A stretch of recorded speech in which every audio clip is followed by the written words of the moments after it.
Welcome to the Tactical Dent Tech Podcast. You are now part of a small underground movement of dent technicians from all over the world. We are on a mission to change our industry with innovation, intelligence, and skill. But because we don't rely on an insurance company to steer customers our way, we need to do things different. We need to do things smarter. We do that through a network of technicians that we call the Tactical Tech Movement. Now let's get this revolution started. Hey, what's up, everybody? John Hiley here and Angela Hiley with the Tactical Dent Tech Podcast. This is the first time we've been late on a Thursday for a long time. And you know what? We're not going live this week. Yeah, things are kind of crazy, right? Yeah, we're out here hustling. Busy doing our thing, you know what I mean? But hey, guess what? Better late than never. Hey, listen, just for a heads up, we will be launching the thing for people, because I know there's been people reaching out about wanting to buy the hammers. A lot of messages about the hammers, y'all. Yeah. Tons about the handles as well, but everybody knows the hammer's about to come first. Yep. Yeah, so we're going to be launching that. I think we're going to be doing like a 12-inch, 6-inch extension. We're going to be offering the 24K gold balls again, the clown nose again. So it's going to be a good little gold balls. Yeah, it's going to be on sale too, dude. Dude. Hey, dude. It's okay. I'm sure I'm talking to a dude out there, It's right? all right. Right. So, but No you know what I mean. They are going to be on sale. That's how I roll. You know what I mean. So I've been doing things a little bit differently. We don't maintain things on the store. When we're sold out, we're sold out. Yeah. Of that specific make and model. This is going to be the first murdered out tactical Punishers that we've ever dropped. Yep. In fact, we've only dropped one run of the Punishers. Really? Ever. Yeah. Wow. Yeah. So this is going to be the very. It's a rare run, and I think the last time that we dropped the run, we were in Virginia Beach, Hank Williams Jr. concert. Oh, wow. That was a couple years ago, though. Probably a couple years ago is the last time we dropped these Punishers. Yeah, because it would have been 2 summers ago. 2 summers ago. I know. Things get busy, y'all. You guys got to think. I do events. We do all kinds of stuff. This is why we don't. We may eventually in the future. We got to structure it a little differently, but that's why we never did. I mean, we're traveling around doing Make a Media events 3 times in the last probably year and a half, and then on top of that, having all the other events that we do and go to and stuff like that. Mm-hmm. Between the Mobile Tech Expo, Dents for Kids, I mean, it's just some ruckus up in here. Yeah. So that being said, I'm going to try to get. I am going to try to do some things because we got so many tool ideas. Yeah. And we got so many things coming in the tool arena that we think we can do better than anybody out there. Yeah. So because of that, We've been brainstorming. yeah. People are probably And- like, ooh, Well, them I Hileys. mean, I think that the key is it though. I mean, people don't realize like Dayton, Ohio, like we have massive amounts of machine shops and just infrastructure here. As far as the, just everything around here is all about that. Well, yeah, and I told John, I was like, I want all of our stuff made in the U.S. I want it all made in the United States, and the reason why is because, like, us having our stuff made at a machine shop is basically we're providing work for them. And not to mention, like, I have We're heard. all helping each other. It's like a Right. nice. And look, I've got people that I know that do the whole China thing, and in all honesty, China's getting better. I mean, really, the quality of their stuff's getting better. But on top of that, I've heard of so many issues. I mean, from the shipping and them not putting enough shipping insurance on it, losing packages. If you're a smaller individual and you're buying something from them, they can basically try to treat you like shit. And then on top of that, they'll try to send you bad product occasionally. Yeah. So you got to watch that shit with them. I will tell anybody, if they ever get involved with China, make sure you pay them through PayPal. Yeah. That's going to be the only way when they send you some shit, or hopefully that never happens. But that's going to be the only way you're going to be able to get your money back. Yeah, but I don't want to do that, though. Our stuff's made here. Yeah, Locally? in the United States of America. That way, it's like, because if you run into some type of problem, you can go directly there and deal with it. It's like I told her, I'm going to go in and check my machine guys. That is so much like not being stressed out. That's why I was telling her. I was like, it's time for me to walk in and check them. Occasionally, I got to go in there and check them. I got to walk in there face to face and be like, hey, man. Get them scared a little bit, Man, you had a nasty burp there. Looks like you just... Fucking Chick-fil-A, man. You eat Chick-fil-A today, what happens? Man. John's like blowing ass. Oh yeah, And now I don't know you're what it burping. is. Like Now you're- you know what it ugh. is? It's them waffle fries. I think it was, yeah, you haven't ate French fries in like a long time. That's what it is. That's all right. I Ugh. kind of like to have the farts. I'd like to fart on her. I- That's you how know you what? know I'm- you got to keep her. I'm just telling sorry. you. Probably a lot of men can totally relate. They're like, I love farting around my See, wife. I'm not the dude who hides a fart. I'll just walk up and fart right on her. Yeah. And then laugh and take off running, you know? I mean, that's just the way. That's how you know you got to keep her, y'all. Yeah. Hey, any of you guys out there, if I'm talking to some young cats out there and you're single and you're trying to meet the right one or something like that, what you need to do is you need to make sure you Dutch oven her the first night you meet her. No. And if she stays after that, you guys know what a Dutch oven is, right? That means when you're sleeping in bed, you sneak the covers over No, their head That's not nice. and let out a stinky not fart, nice. man. And then they Yeah. wake up and they're inside of the covers under that stinky fart. That's how you know they're a keeper, man. They I know don't. If they're- they don't leave after that, There was like times where I remember we'd be sleeping, and next thing you know, John would fart and it would be like mad stinky. And then next thing you know, I'm sleeping, and all of a sudden I'm dreaming of like a pile of poop or something. And then I wake up and I'm like, damn it, John, I can't believe you just fucking farted. Like, piss me off. You know, it'd be in the middle of the night. It'd be like 2:00 in the morning. And then I'll be like, what the fuck is wrong with you? And you'd be like, meh, meh, meh, meh, meh, and then just roll over, you know? probably fart on her again, Mm-hmm. just for back talking. Be like, you should have left a sleeping dog lie. Oh, gotta love it. Yeah. So, but anyhow, what we were going to be talking about today, number one, if y'all motherfuckers ain't left a review, you better get on there and review this shit. Yeah. That's the price we charge for this podcast. Yeah. So that way you leave a review if we're helping you out. And if you're not, then I'm just get the fuck off here. Get the fuck off here. Get the fuck out. Yeah. You know, you used to be able to say, like, I remember Neil Bortz when he was on, had his radio show. Yeah. And if any of you guys know Neil Bortz, dude's always a liked that fucking dude. hoot. He's Yeah. like a libertarian dude. He's kind of was on between Sean Hannity and Rush Limbaugh, but he was a totally different animal. Mm-hmm. And Neil used to be like, he used to tell people, he said, your radio's got something on it called knobs. You turn them knobs to the left or to the right. So guess what? If you don't like it, he used to talk some shit. Yeah. He's talking. He would talk some smack. stuff that would get people. I mean, he purposely got people to call in mad as fuck all Yeah, the time. he's definitely an individual that he could get underneath your skin. It wouldn't bother him, but he would get such a tickle out of it. That's because he's a fucking badass. He's a cleaner. And we're going to talk about that later. We're going to talk Yeah. about cleaners. We're going to talk about cleaners, coolers, and closers. But Okay. doesn't it go coolers? It goes cooler, closer, cleaner. Yeah. Yeah. The Y'all are going to three hear this Cs. because, you know, you're one of them. If you're in this business and you're in paintless dent removal, you're a business owner or whatever, even if you're an employee, you're one of these three. Yeah. And I want you guys to figure out what the fuck you are. Yes. But first, Because I know what I am. But first, we must talk about emotional dents. Oh, I know. We've had them lately. Oh, like yesterday. This Yeah. guy has like a Chevy Suburban, and this thing is beat with hail damage. It's got a big old, like, nasty crease dent in the front fender. The hood is half the paint's missing on the hood. The dude was like, Well, not to mention, you got to tell everybody the whole thing had the shit beat out of it with hail. that's what I said, didn't I? Oh, did you? I thought I did. Well, here you go, guys. We're talking about. I'm not even talking about the type of hail, the little bitch boy hail. I'm talking about Dayton 2011 hail.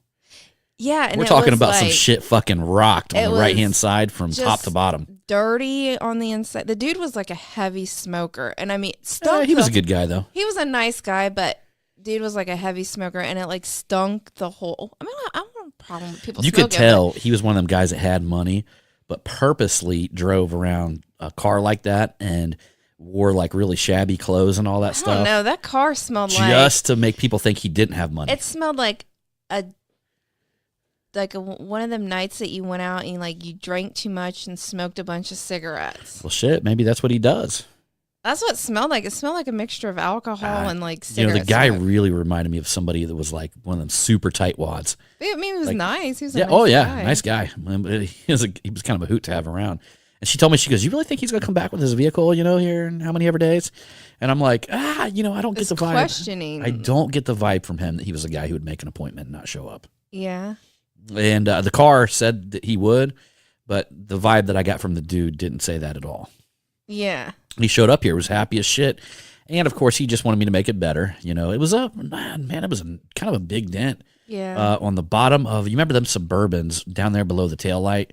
They kind of got like a plastic rubber plug up underneath there, but that bottom right behind the tire down below the taillight, it was probably checked in about the size of, I don't know, you could fit a basketball and another half a basketball in there.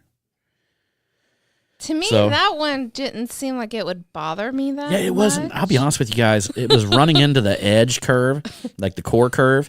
And once I ironed out that some edge rust curve, and the some whole thing cracked just paint. erupted up, So it wasn't like a super massively deep one, but it was No. enough where it rolled into that curve really hard, that back curve underneath the taillight. And I was able to take a soft tip in there and really crank up ahead of it and was able to just kind of ignite the whole dent up, And then after that, basically, it turns into a bunch of little waves and you go through and fix the waves, but nothing about it wasn't moldable. And then once I got to that, the back corner and really had to crank that out, I actually just did it with a 36-inch rod, wrapped that sucker up with some of that Tesla tape and just heated it, cranked the shit out of it, brought it up, looked like new.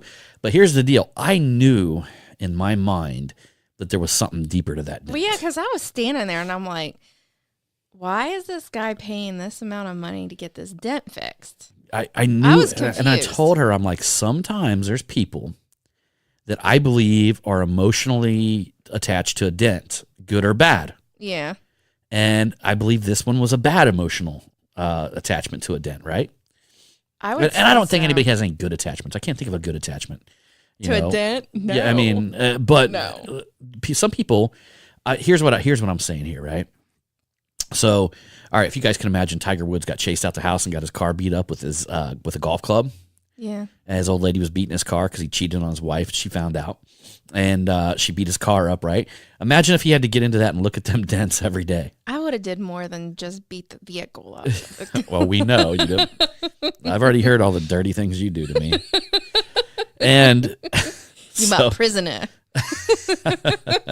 yeah, she likes that video, that song, "Stuck Like Glue," and she looks at me going, "I do that to you." That's our jam. Our last, our anniversary. Remember, I made like a little video with little picture clips, and it was that yeah, song. she even makes videos. And if you actually watch the video of "Stuck Like Glue," this lady's got this guy tied up, and she's like, "You're stuck like glue." Yeah, that's her.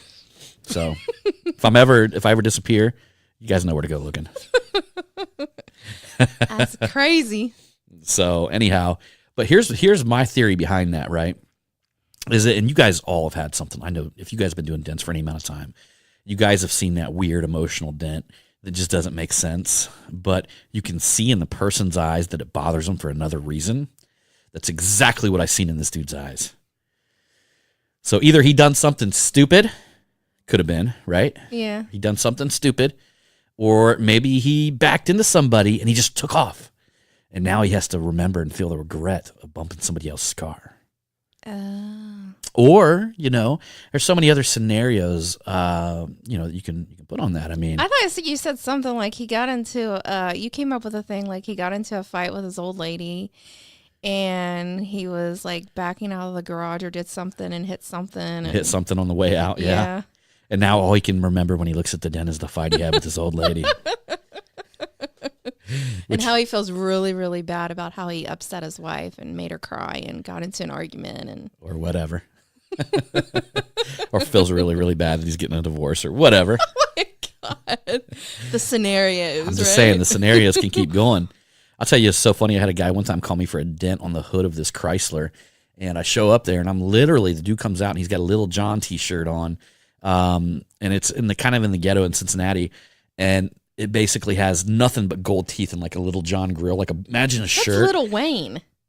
Oh yeah, whatever, Little Wayne. Half these guys don't know. They'd be like, "Well, all I know is Hank Williams Jr. Is he related to Hank Williams Jr.?" So, but anyhow, little Wayne comes out, got a shirt on. Imagine like Little Wayne's head on his whole front of his T-shirt, and all you see these big, teeth, like get your grill, top row, bottom, and the bottom row gold or whatever, right?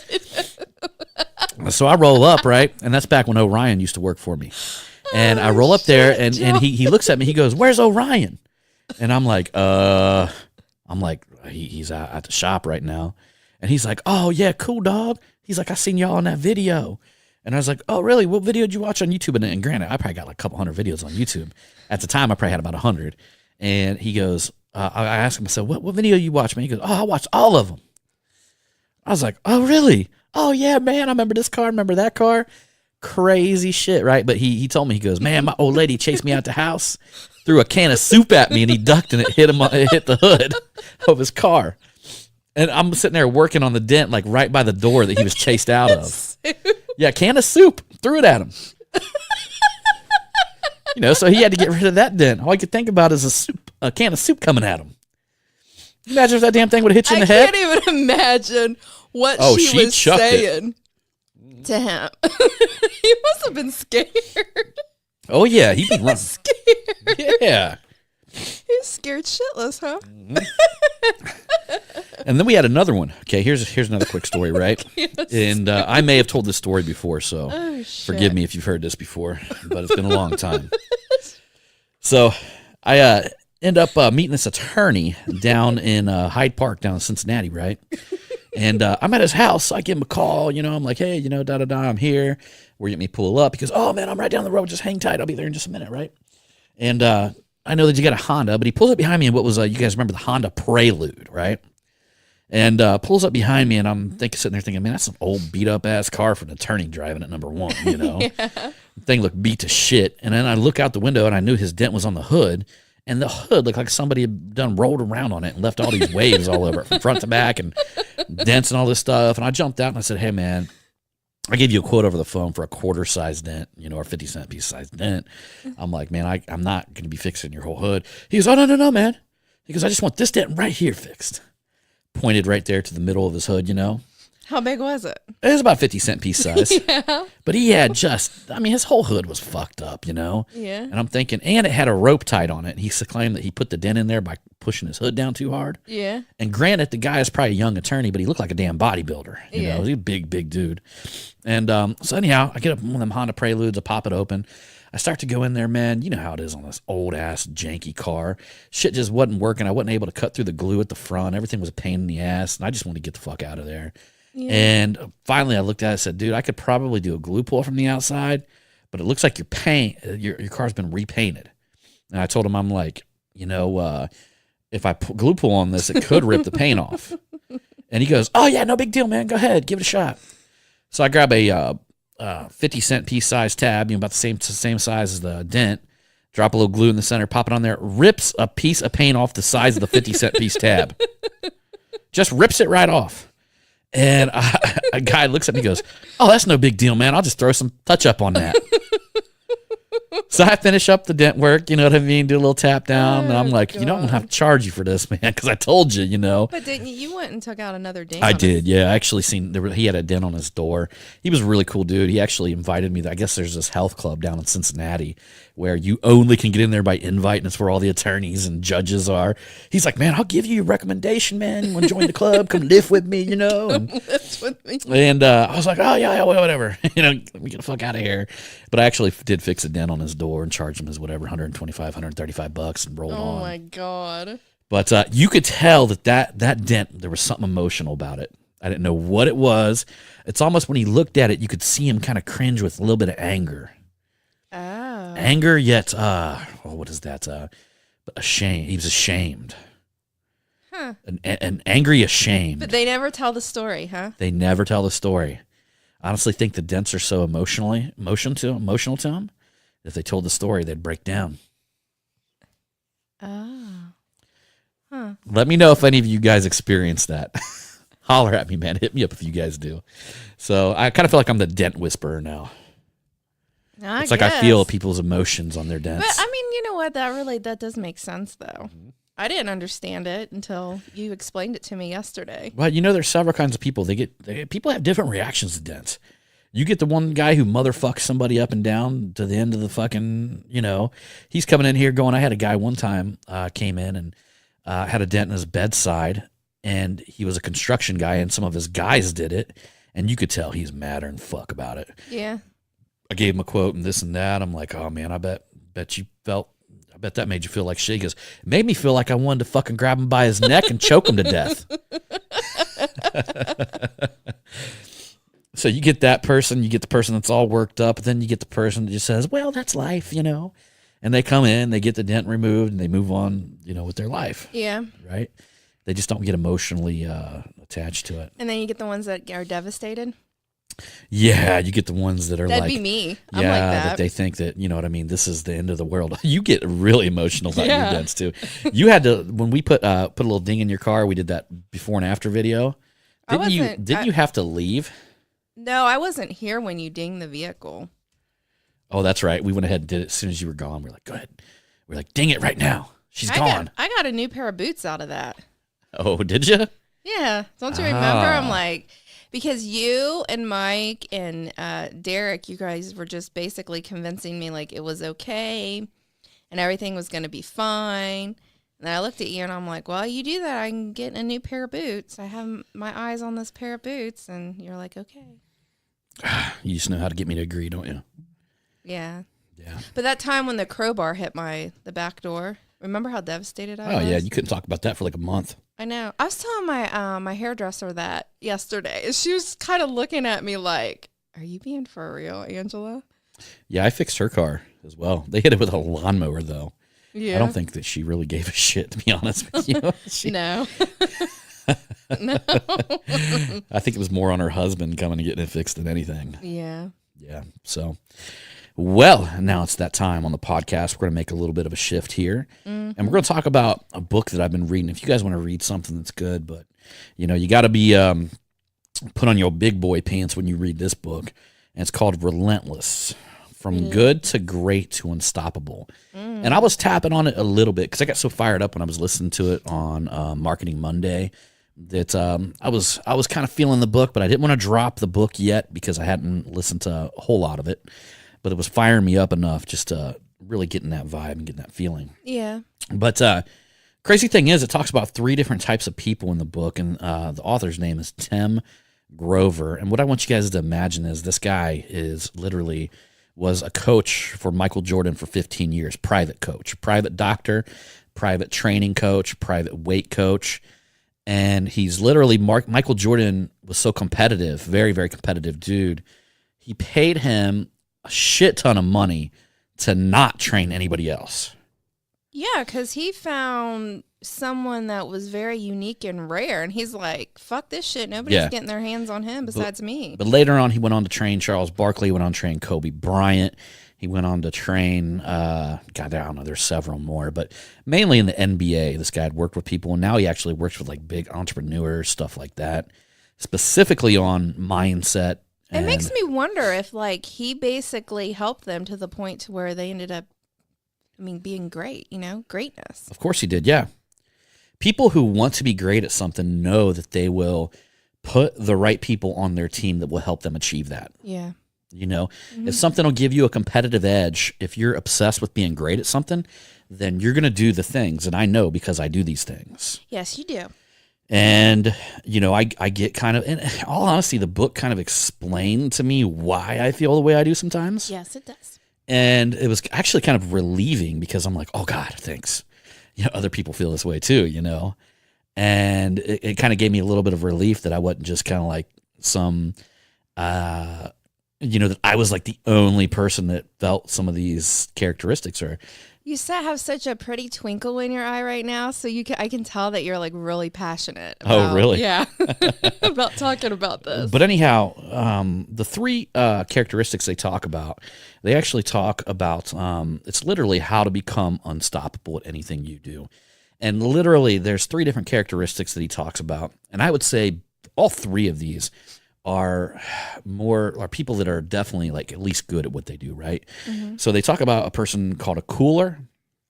We talk about a person called a closer, and then a cleaner, okay? And that's the hierarchy. So you got the cooler, the closer, and the cleaner. Let's go ahead and read this to you, okay? So a cooler is careful, waits to be told what to do, watches to see what everyone else is doing, and then follows the leader. They are mediators, not decision makers. Unless they are forced to make a decision, they handle certain amounts of pressure, and when things are going well, but when things get too intense, they kick the problem over to somebody else, okay? They can make plays, but they are not responsible for the outcome. They are setup people, okay? So that's what a cooler is, and I mean we know plenty of them, man.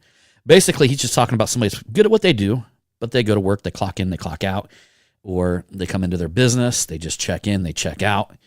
They are just there. They're not really going any higher, they're not really going any lower, but they're just kind of like staying right there in the middle, right?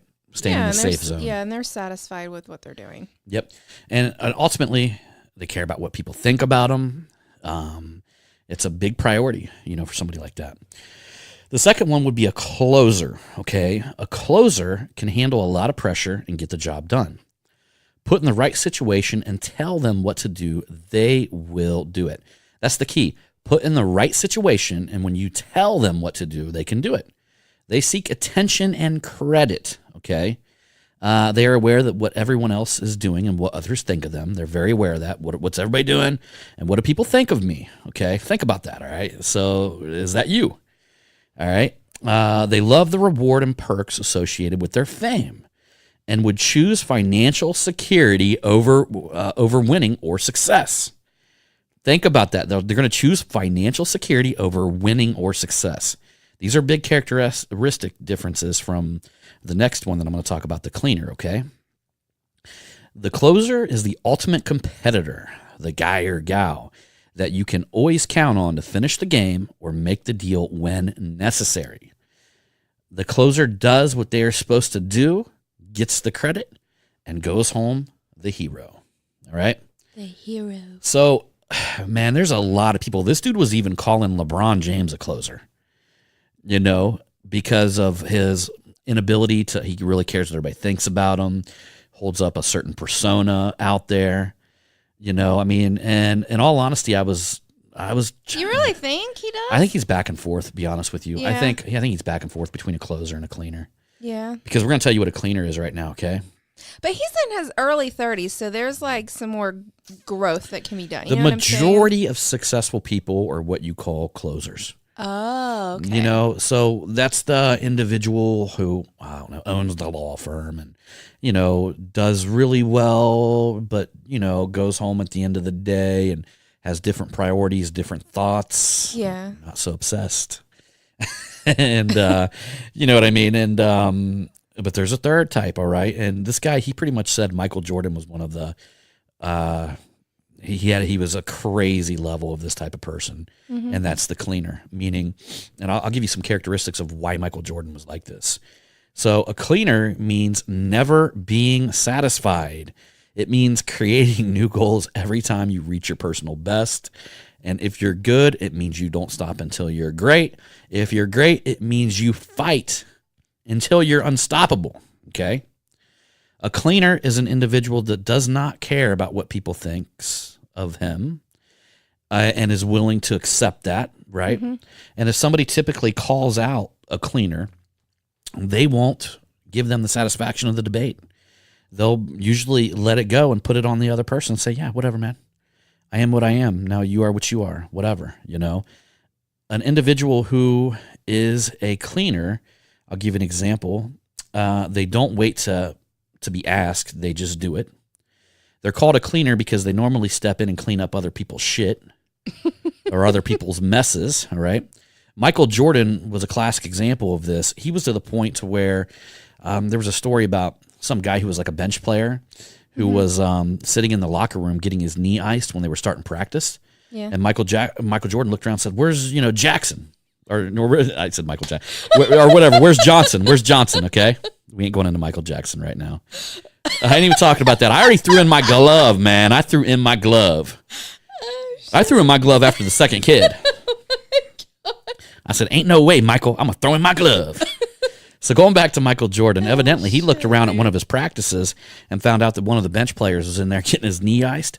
I heard he actually walked in there, flipped the fucking bench over with the dude on it. Wow. And said, I played 40-some minutes last night. Get the fuck out to practice.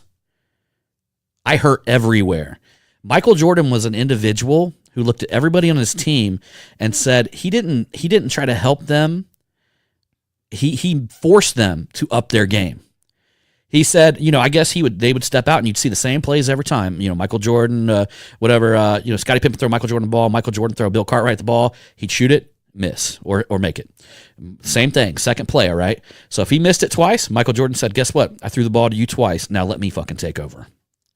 He would give people opportunities, and if they didn't step up to that opportunity, he would fucking take over and demolish shit. So if they didn't deliver, he's like, okay. He would give them a chance, and he was known for his trash talking, because he would just tell people, he'd be like, this is, and he was pretty damn upfront. He's like, this is my team. And there was a time when I think who was it, Patrick Ewing, that I think joined the Bulls. And Patrick Ewing used to have this real prideful thing that, like, if I think he played for the Knicks, and when he was, I may be wrong about this, by the way, guys, but I'm pretty sure he played for the Knicks back then. And he would literally, every time he missed a game, the Knicks would lose. And he had this big ego about that. And him and Michael Jordan, Scottie Pippen knew that. And there was one time he ended up getting suspended for 10 games.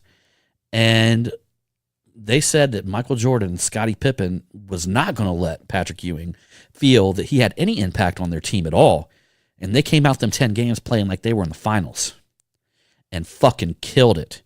And Michael Jordan did not just talk shit behind his back. Michael Jordan actually went to his face and said, if you think that because you're missing this game, we're going to lose and our team depends on you, get your fucking shit out of here. Oh, so he eventually ended up playing for the Bulls. Is that what you're saying? Yeah. He was playing for the Bulls at the time. Oh, okay. And Michael Jordan basically made it a point to go to Patrick Ewing's face and let him know that he did not make that team. I make this team. Yeah. And if you don't like it, you can get the fuck out of here. That was his attitude. Michael Jordan was a straight up fucking cleaner. And when time came, the motherfucker cleaned house. Yeah. And they said that to go into that mode or that flow that you get into when you become a cleaner, when you start to clean house, there's usually got to be something that triggers it, right? You got to find a trigger. Yeah. And Michael Jordan, he was notorious. I think he was having a game with the Phoenix Suns, and one of the players ended up saying something to Michael Jordan, talking shit to him because Michael Jordan was having a rare bad game. Yeah, that happens. And Michael Jordan looked at him and said, you should have let a sleeping dog lie, made 19 points in the fourth quarter. Wow. You know what I mean? That's what ignited him, though. That's what pissed him off. That's what found the drive. Yeah. But he was a dude who could get mad and be so calm and collective.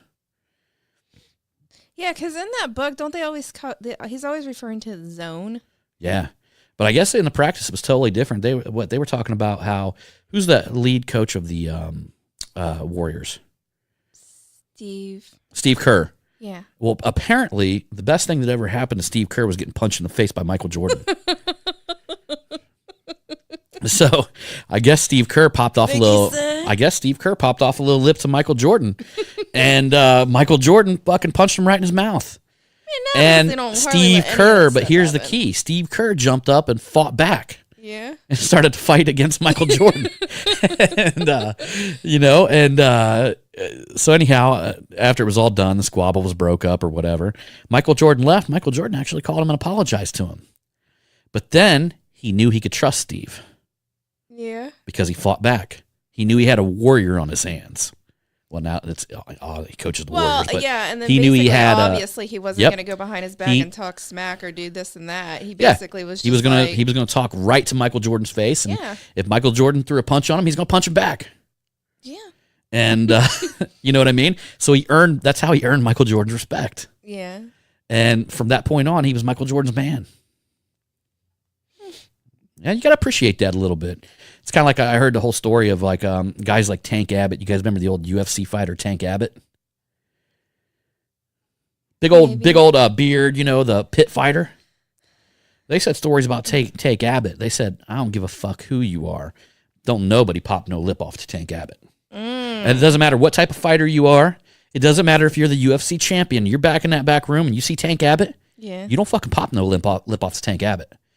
They said, Tank Abbott, it doesn't matter if you were on a fucking airplane. He will attack you at that moment if you pop lip off to Tank Abbott. Now, they were saying the same thing about Charles Barkley. Meaning that Charles Barkley cleaned some house too. But that man is like, he can say the most stupidest things, and then all of a sudden, you know why? Because he doesn't give a shit. I know exactly, but then all of a sudden, like out of the blue, he will say something, and you're like, "That's like the smartest thing I ever heard." Yeah, exactly.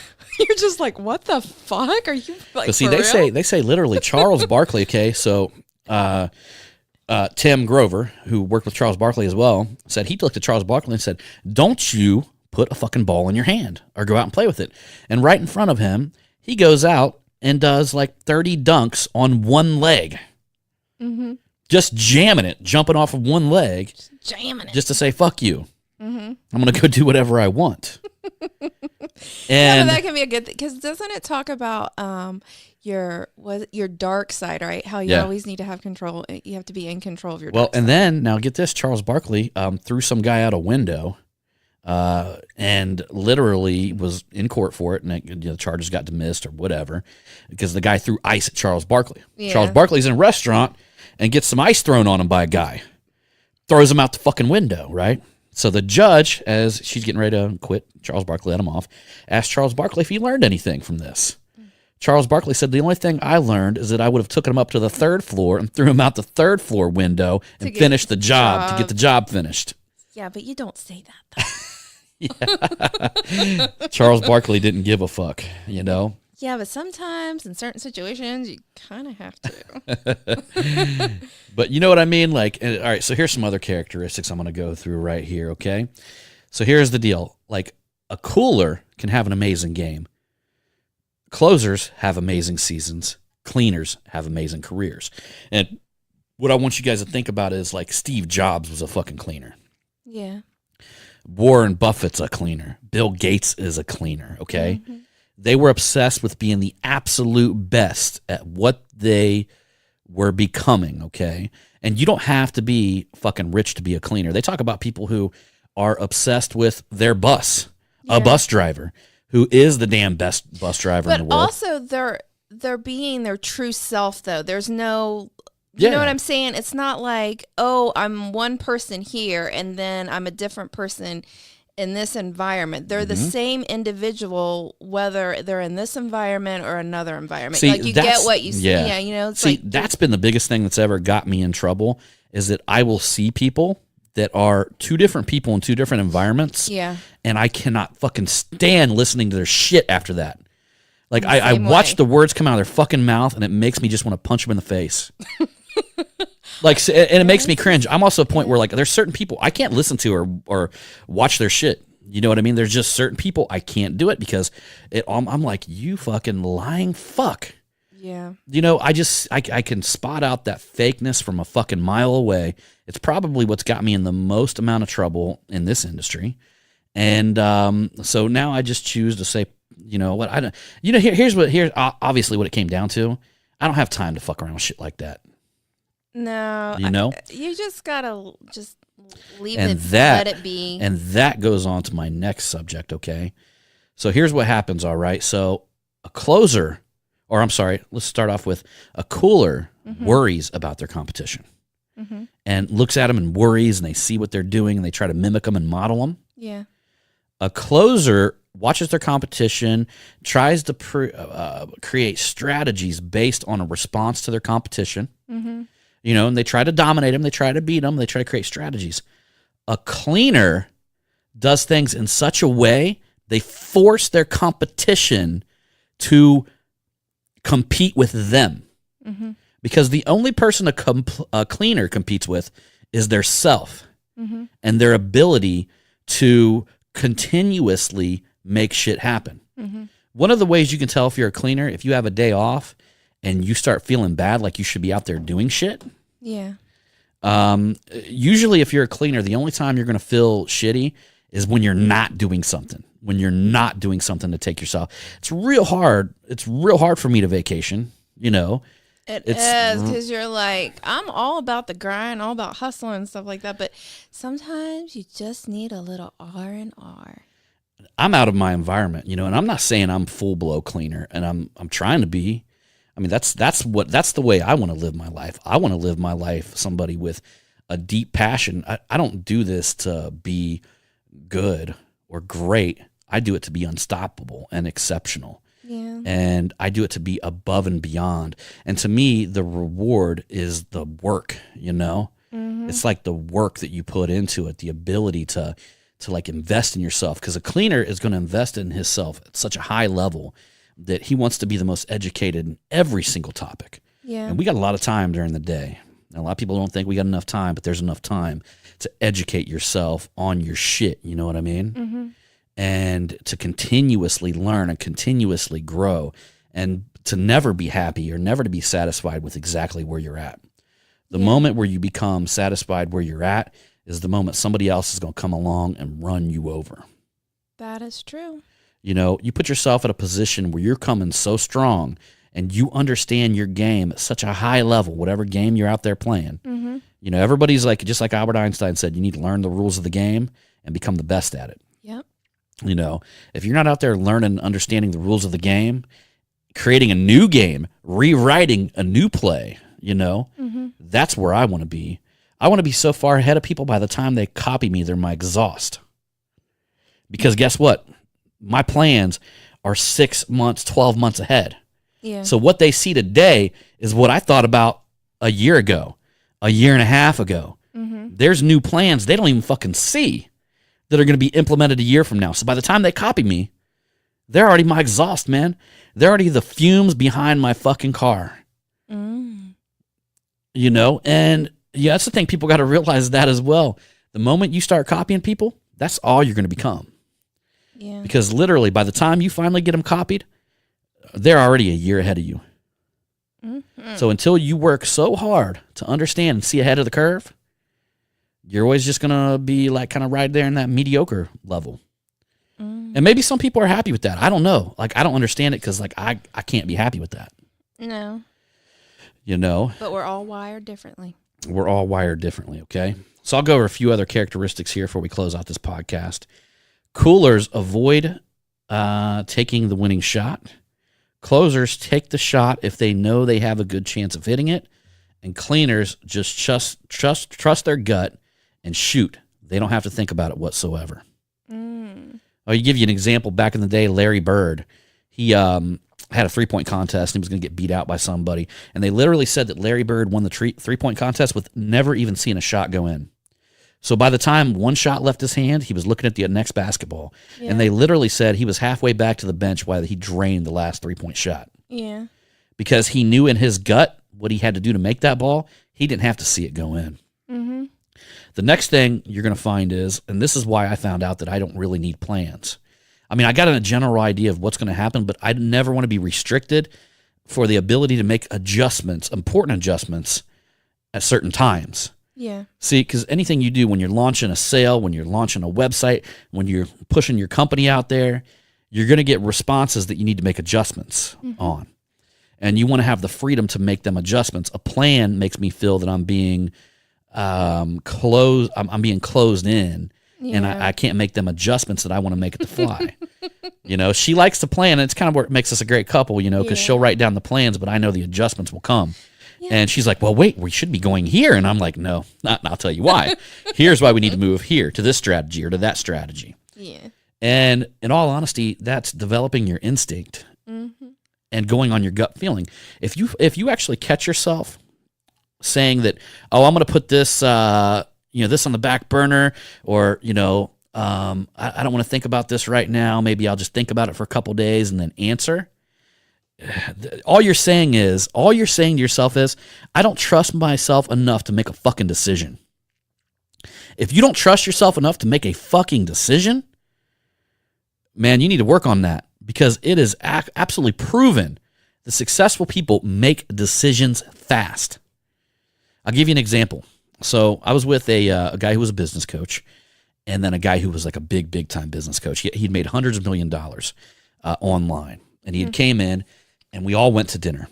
And we sat down, and I was paying for the dinner. It was at Fleming's. And expensive fucking restaurant, dude flies in from Alaska, and we're sitting there at this restaurant. They asked me what I wanted to eat. I told them exactly what I wanted. When he walked up, I said, I want a filet mignon, bone-in, whatever, the biggest one you got. I want lobster truffle sauce and something else, And the first thing the dude did that flew in from Alaska looked at me and he goes, successful people make quick decisions fast. He's like, and he noticed that. He noticed that, right? Yeah. And the dude who I was with, it was kind of embarrassing for him because he sat there for probably like a minute before I ordered, trying to figure out what he was going to get on the menu. He's like, oh, well, maybe I want this, but I don't know, And that should have been my first fucking sign with that guy. Because as I know. I didn't do business with him later on for several reasons. And I should have known that because there's no such thing as a bone-in. They did. They had a bone-in is? fillet for a while, yeah. They might still have it. I don't know. It was my shit for a Really? while. Yeah, if I went there today, I would probably, I don't know, I'm a ribeye. I'm going after the ribeyes lately. Yeah. But there for a while, I got tired of ribeyes. I got eating ribeyes all the time. So I got a bone-in fillet. Sorry, now I'm just Fucking thinking about phenomenal. different kinds of steak for some Shit, a reason. bone-in fillet, you about can't get any better than that. That's like they left the T-bone in one corner. I get you. And it was massive too, big old thick bone-in fillet. Yeah. So, long story short, I was seeing these little signs that I could have been picking up. If I'd known the shit that I know today, I could have picked these signs up from this guy. Yeah. And I could have, honestly just told him to take a hike a long time ago because little by little, I finally realized, like, for instance, okay, so he wanted to create an educational course. And I'm like, fuck yeah, dude, cool, man. Let's do it. Well, I would come in, have my video equipment, everything set up. And I'm like, he's like, what are you doing? I'm like, we're creating a fucking video educational course, dude. Mm-hmm. And he's like, whoa. He would almost turn fucking red and start sweating. Well, I think we need to talk about this or maybe look at this situation. Or I'm like, no. That situation got very weird. Yeah. So I'm like, no. You don't understand what I'm telling you here, dude. We're fucking either doing it or we're not. Yeah. Period. Mm-hmm. Look, if shit gets fucked up this time, it doesn't go right, then we'll make another one. We'll get better. Mm-hmm. Most of the time, it goes right the first time. If you really just get out there and fucking do it, Mm-hmm. I should have known then. Just get out there and fucking do it. Yep. Get out there and fucking do it. So that's what we're telling you guys, right? Get the book. Yeah. Get the book. You'll enjoy it. What's the name of the book? It is Why don't you say Unstoppable. No. No, Wait, I thought hold it on. was. No, shit, that's right. I already lost the name of the book. It was something about not being resistant. Relentless. There we go.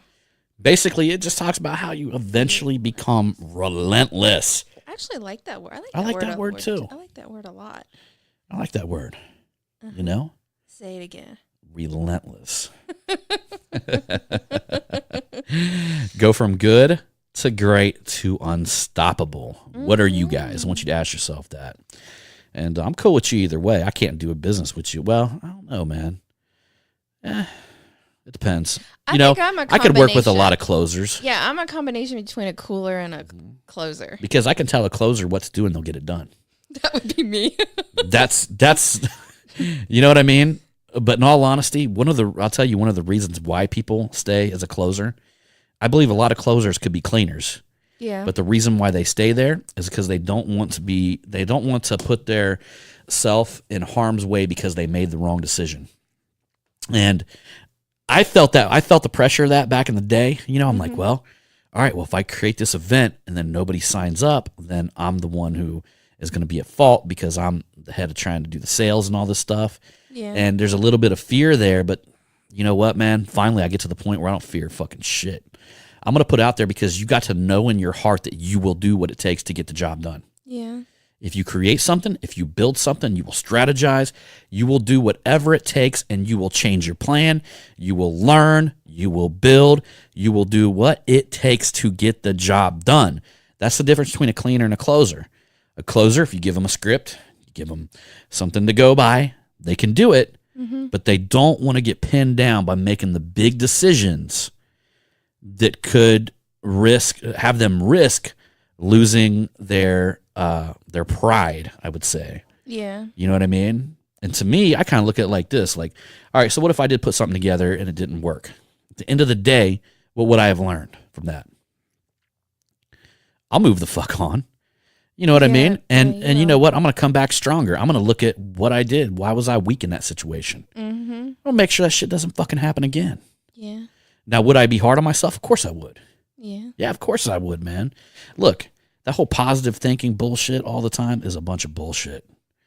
You know anybody who thinks positive all the time? When I see people, motherfuckers act like they do, I like literally think I literally think they're going home and beating their wife or something like that.